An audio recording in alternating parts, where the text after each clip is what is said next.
Mi nombre es Tatiana Esther Maestro Ortiz del grupo 126.013-21. Administración de empresas, quinto semestre. Conflicto organizacional. Los conflictos organizacionales son un estado de discordia entre los miembros de una organización como consecuencia de desacuerdos reales o percibidos relacionados con las necesidades, valores, recursos o intereses de estos.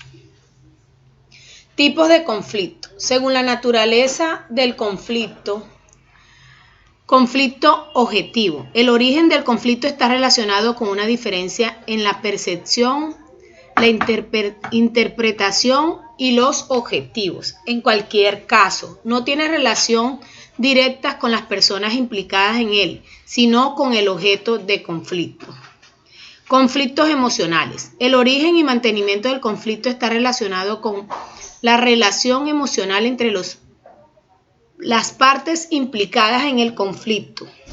No es inusual al observar una discusión entre dos personas que mantienen entre sí un conflicto emocional, ver que discuten defendiendo la misma idea. La emoción en este caso pasa por delante de la razón.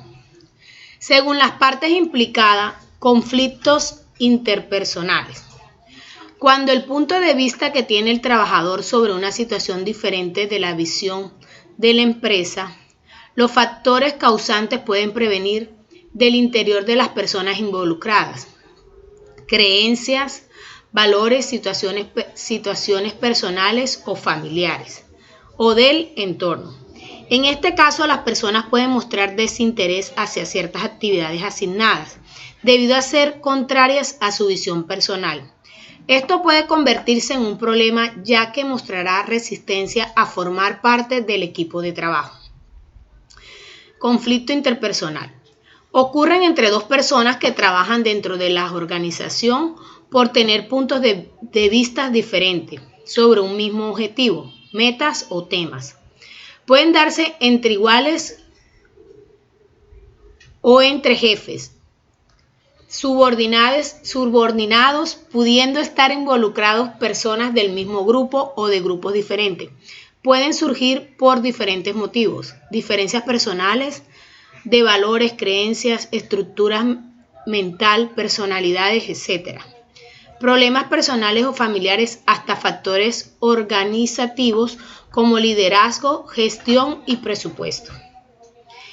Intragrupales. Suceden dentro del mismo grupo y pueden generarse por diversas causas, por ejemplo, las relaciones existentes entre personas con una determinada antigüedad en la organización y una persona que se incorpora nueva al equipo. Una posible causa puede ser discrepancia entre la expectativa de la persona sobre cómo debe ser tratado y la realidad que percibe. Posibles causas. Posibles causas de los conflictos organizacionales. Los conflictos organizacionales tienen causas, no surgen simplemente porque sí. Se presentan a continuación las principales causas generales. Choques de roles. Se refieren a cuando un individuo tiene múltiples roles dentro de la organización o cuando estos no están bien definidos. Si no está claro quién es responsable de una tarea o proyecto, se crea el conflicto. Comportamiento agresivo o pasivo. Este tipo de conducta parte de individuos repercuten de manera muy negativa en el resto. De ahí importancia de promover y acompañar a los mismos miembros de la organización a desarrollar las competencias de una comunicación asertiva. Escasez de los recursos. Las influencias del recursos como tiempo, dinero, recursos materiales pueden dar lugar a conflictos, ya que los miembros de la empresa compiten entre sí para obtenerlos. Interferencia en la comunicación. Las dificultades en la comunicación organizacional, en todos los sentidos de las mismas, ascendente, descendente, horizontal, vertical, interdepartamental, etc., están en muchos casos en el origen y mantenimiento de los conflictos. Relaciones interpersonales. Cuando hablan de una relación interpersonal nos referimos a un vínculo que existe entre dos o más personas basado en sentimientos, emociones, intereses, actividades sociales, entre otros. Este tipo de relación es esencial para la vida social y se da de diferentes formas en muchos escenarios cotidianos como la familia, los amigos, en el lugar del trabajo, el club deportivo o el matrimonio, donde dos o más personas tienen oportunidades de comunicarse continuamente. Además, forman parte de la vida humana, a nivel tan profundo que incluso pueden estar regidos por leyes, costumbres o tradiciones.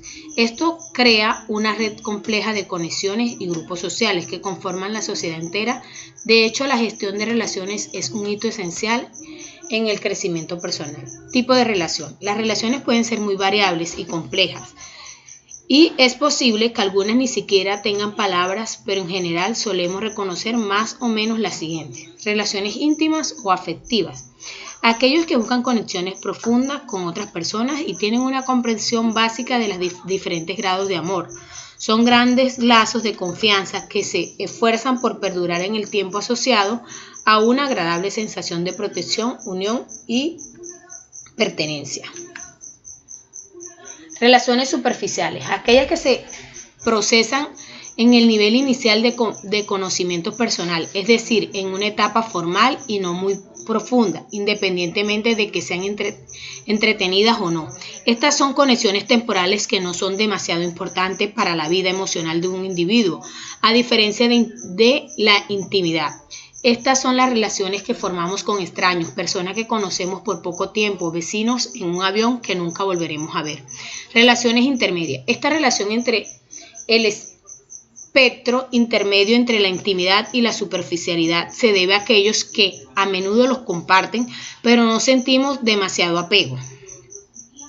Relaciones competitivas. Comienza directamente con la hostilidad, competencia o sentimientos más profundos como el odio.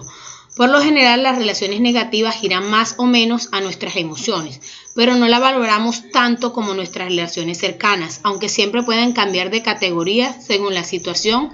Esta categoría están nuestros competidores y enemigos. Relaciones familiares. Lo que entra en esta categoría nacen con nosotros y están relacionados con nosotros por familia o genealogía, es decir, están relacionados con nosotros por sangre. Muchos de ellos también tienen ciertos principios de autoridad que nos pueden gustar o no. La importancia de las relaciones interpersonales. La gestión de las relaciones interpersonales es la base de la personalidad humana y un factor inevitable en nuestra forma de vida. Esto significa que está en el centro de nuestros viajes y pueden brindarnos una gran satisfacción o dolor, según las elecciones que hagamos y la forma en que nos conocemos con los demás. Las relaciones más armoniosas con los demás tienden a producir individuos socialmente más sanos, más flexibles y tolerantes. Competencias interpersonales. Las habilidades interpersonales son competencias cada vez más valoradas por los empresarios y por la mayoría de los reclutadores, que las consideran más importantes, incluso que las actitudes técnicas, sobre todo a la hora de construir equipos de trabajo eficientes y mejorar la base de la comunicación interna y externa. La habilidad interpersonal es también conocida como competencias transversales o habilidades blandas. Son el conjunto de la capacidad individual y destreza sociales con las que cuenta una persona a la hora de interactuar con los demás, propiciando vínculos estables en el contexto determinado.